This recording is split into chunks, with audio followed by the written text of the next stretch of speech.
In this video, we will discuss about effects of unknown values on the predicate. For example, when we have a query that basically has a direct value as far as predicate is concerned, then the comparison happens directly, and also we will be using the statistics to a greater extent and then come up with a better estimate. But for example, if the predicate that we are providing as far as the queries are concerned is having some sort of an hidden calculation wherein it basically does the calculation and then comes up with the value, then there is high possibility that the optimizer will not be able to use the available statistics and has to basically do a guesswork. So let's look at the demo here and we will get more details. I'm going to use database AdventureWorks DW for this demo. I'll be creating a table called table1 underscore temp. It basically gets its data from an object called table1. I'll be creating two indexes. The first index is ix underscore test on table1 underscore temp. That basically is created on column 4, which includes column 1 and column 2 as well. And second index ix underscore test 1 on table 1 underscore temp, and it will be created on column 2, and it includes column 1 as well. So let's execute that. So we have created table 1 underscore temp. So what I'm going to do first is I'm going to enable set statistics time comma IO on. And now let's look at the first query here. What I'm basically doing is I'm selecting column 1 and column 2 from table 1 underscore temp, where left of column 2 comma 3. Basically what I'm doing is for each and every value on column 2, I'm just picking up the first 3 letters and then comparing it with the value Vij. So if we execute this query, we are able to see that we are returning close to 641 rows. Let's enable the execution plan and then execute it. So we are able to see that we are returning close to 641 rows. Now let's look at the execution plan. So in the execution plan, what I'm able to see is we are performing an index scan on table 1 underscore temp, and the index used here is ix underscore test 1. Even though this particular index is covering this particular query, we are basically going for an index scan. That's because what is happening is we are basically the optimizer is basically converting each and every data of column 2 to of this using this function left. So basically it is doing that during the runtime, so there is no way it will be able to use the statistics appropriately. And if you look at the stats here, what I'm seeing is we are basically estimating close to 468 rows. We are reading all the data that is present on the table, which is close to 118,890, and then we end up returning 641 rows. So to get a more precise information, if we see here, the estimated number of rows per execution is 468. That's the estimate, and we are reading close to 118,890 rows, which is actual number of rows read, and then we end up returning 641 rows, which is your actual number of rows for all execution. So here we are not giving a direct question to the optimizer. We are basically requesting the optimizer to do the calculation during the runtime using the function left, and it is basically converting each and every data during the runtime, and then it is basically checking that with the value. And since that is happening during the runtime, it has to basically scan through each and every data, and that is the reason we are going for a scan. On the other hand, let's make things a little simple. What we are going to do is I'm going to do the same thing, but I'm basically changing it accordingly. What I'm doing, I'm selecting column 1 and column 2 from table 1 underscore temp, and the predicate is column 2 Vij%. So this way I'm not using the left keyword. Instead, what I'm doing is I'm making the changes on the value directly. So now if I execute this query, I'm returning again 641 rows. But if I look at the execution plan, what I'm able to see is like I'm doing an index seek. I'm not reading much of a data. So let's look at that. So what I'm doing is like I'm estimating close to 641.315 rows. I'm reading close to 641 rows, and then I'm returning 641 rows. So let's look at the specific data here. So the estimated number of rows per execution is 641.315, which is your estimates. The actual number of rows read is 641, which basically tells like how many rows did I read.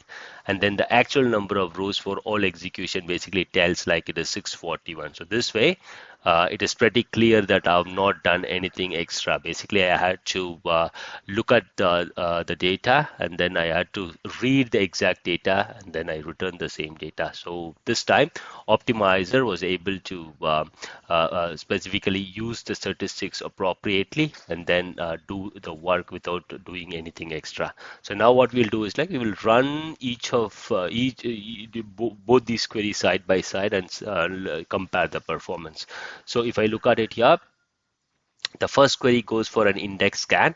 It is estimating 468 rows. It reads the whole table and then returns close to 641. And the second query, basically like the estimates are near perfect. It is basically estimating 641, reads 641 rows and returns 641 rows. So now if I look at the statistics information, what I'm able to see is like the first query, which basically goes for an index scan, does close to 475 logical reads. But the second query is just doing 6 logical reads. So there is an improvement of close to 80 times. Like the rewritten query is just doing 6 logical reads, but the old query, which basically uses the left keyword, is doing close to 475 logical reads. Moving on, let's look at another example. I'm going to enable set statistics time comma IO on, and what I'm going to do as far as this query is concerned, I'm going to select column 1 and column 2 from table 1 underscore temp, and the predicate is basically what I'm basically doing is like I'm stripping out the year from column 4, and then month from column 4, and then day from column 4, and then basically comparing it with, for example, I'm comparing the year from column 4 to 2022, and month from column 4 to 10, and then day from column 4 to 6. Basically what I'm trying to do is like I'm basically trying to check for dates, that is basically 6 October 2022. So let me execute this query with the execution plan on. So what I'm basically seeing, there are no rows returned. Let's look at the execution plan. So what I'm basically doing is like I'm basically doing a table scan, and I'm reading through all the records if you see here. So for example, I'm estimating close to 999.6 records. I'm reading through all the records on that particular table. The actual number of rows read is 118,890, and the actual number of rows for execution is 0. So let's look at the data one more time. So I'm estimating close to 999.6. That is the estimated number of rows per execution is 999.6. Reading close to 118,890 as represented by actual number of rows read, and actual number of rows for all execution is basically 0. So what is happening is like the optimizer again during the runtime is basically calculating this value, and that is no way for the optimizer to use the statistics. So what it is basically doing, it is comparing each and every row. It basically calculates this for each and every row and then compares it with the value. Instead, what I'm planning is like instead of using these functions, what I'm going to do is that I'm going to make it little simple, and then I'm going to select column 1 and column 2 from table 1 underscore temp, and I'm just going to give a simple predicate, basically column 4 less than 7 October 2022 and column 4 greater than equal to 6 October 2022. So if I run this query and I go to the execution plan, what I'm seeing is like just estimating one row.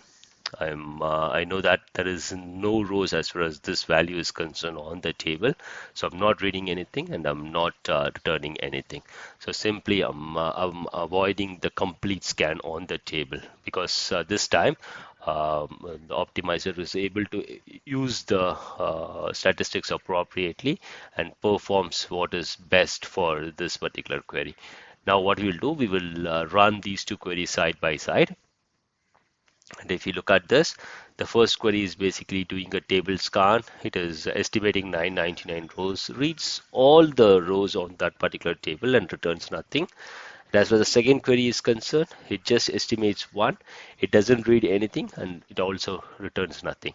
Now looking at the statistics, IO, what I'm seeing is like the first query performs a logical read of 573 and the second query is performing a logical read of just 3. So what I can see is like there is an improvement of close to 150 times, 150x improvements as far as the second query is concerned.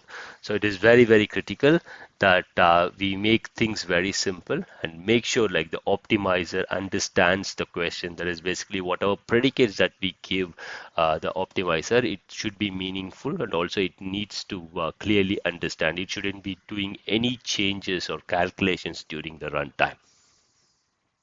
That's it for this video. Thanks for watching. Have a great day. Jai Hind.